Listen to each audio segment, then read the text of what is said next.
Salve Maria, meus irmãos e minhas irmãs. No vídeo de hoje, dando sequência ao assunto patrística, patrologia e santos padres, eu vou tratar dos padres apostólicos. A patrística, ela é uma ciência e a patrologia é uma ciência bem sistemática, né? E nós estudamos os pais da igreja através de uma linha do tempo, certo? Os primeiros pais, depois os demais, até do primeiro, segundo, terceiro século, assim por diante, até o final do período patrístico, no século VIII. E os primeiros padres da igreja, os primeiros pais, né? Os primeiros pais da igreja, eles são chamados pais apostólicos. Por que pais apostólicos? Porque foram sucessores e discípulos dos próprios apóstolos. Então, praticamente a doutrina deles, a doutrina que eles ensinaram, a doutrina que eles transmitiram, é a doutrina dos santos apóstolos. Tá? Quem são eles? Bem, vou me basear aqui, para dar essa informação para vocês, em alguns manuais que eu já recomendei em outro vídeo. O Manual de Patrologia, edições da Obras Católicas. Lá na página 25, trata do primeiro período, no capítulo 1, né, que são os pais apostólicos, certo?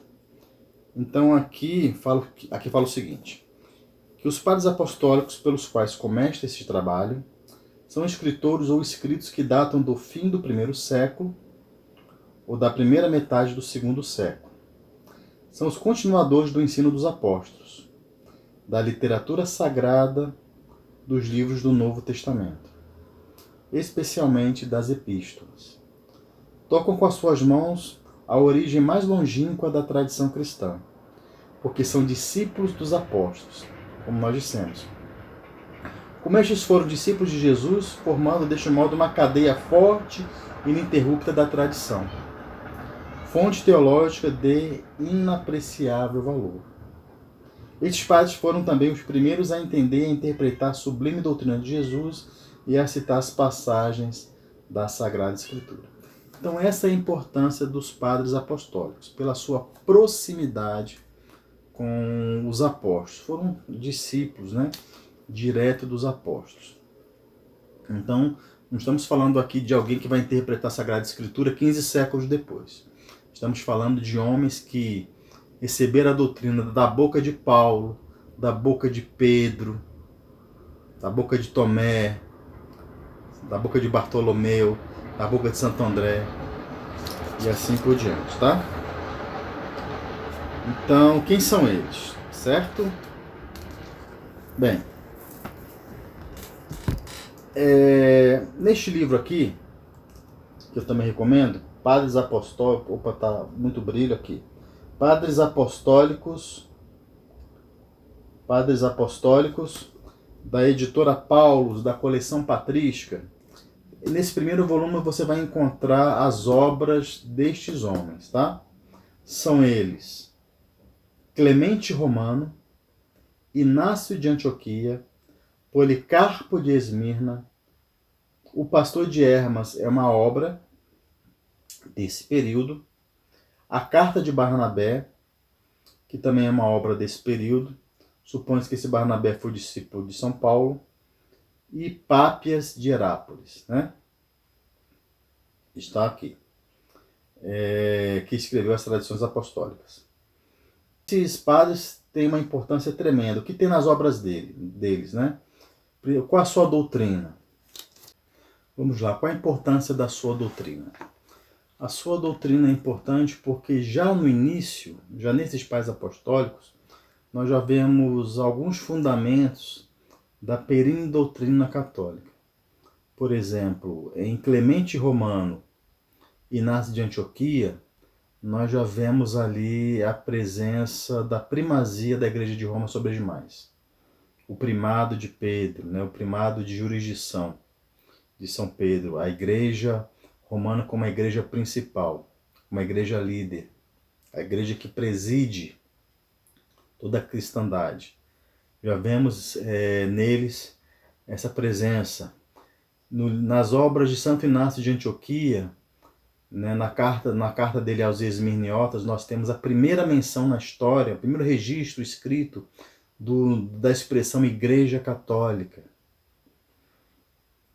Nós já vemos aí nos pais apostólicos também a organização da igreja, como nós temos hoje, né, entre diáconos, presbíteros e bispos, né, as três ordens sagradas, né, os 3 graus do sacramento da ordem. Então realmente são obras maravilhosas, tá? Que nós devemos realmente conhecer.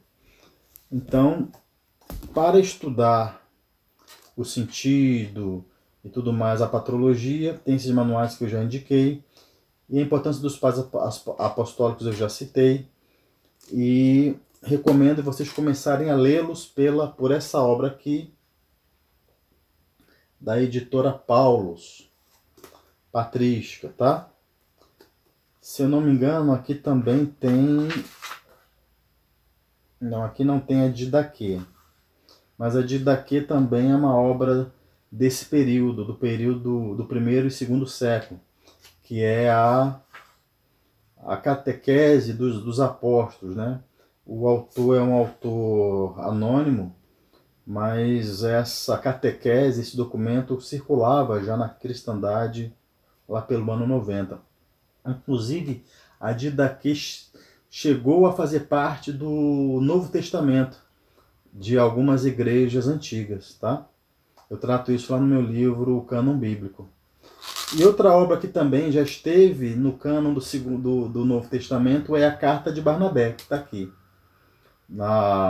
nesse volume dos Pais Apostólicos da editora Paulus. Então é belíssimo o primeiro contato com os pais da igreja, conhecer a doutrina desses homens que estiveram, que ouviram e receberam a doutrina da boca dos próprios apóstolos. Nos próximos vídeos eu vou tratar cada um deles, né, as suas particularidades, as suas obras e o que eles escreveram. Tá bom? Um grande abraço e até lá.